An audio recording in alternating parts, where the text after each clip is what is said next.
On va parler de la Tunisie à présent, qui s'est dotée d'un nouveau gouvernement, et ce, 11 semaines après l'éviction de l'ancien exécutif par le président de la République. C'est le sujet de la chronique de Amina Benkhalaf, Un œil sur le monde. Amina, bonsoir. Alors, cette nouvelle équipe a été dévoilée en pleine crise politique dans le pays.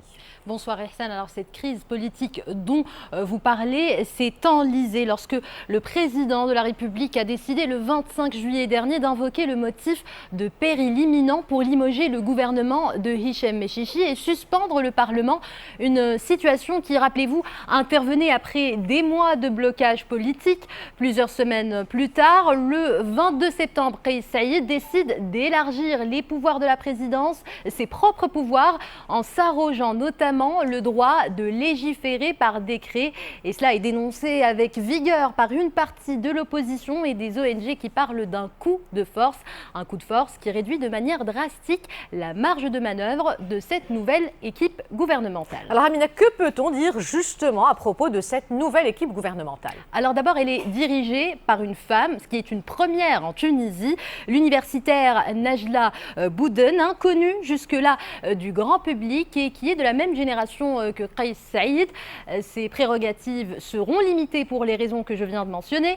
La principale mission de Najla Bouden sera de mettre fin à la corruption et au chaos qui s'est répandu dans de nombreuses institutions de l'État. C'est ce que Kais Saïed a déclaré lui-même devant la chef du gouvernement, un gouvernement qui compte 10 femmes sur ses 25 membres.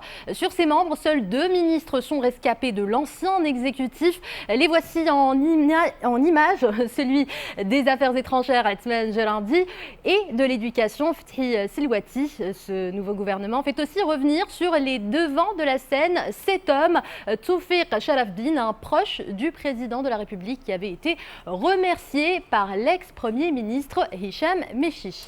Autre portefeuille important, Amina, celui de l'économie qui revient à Samir Saïed.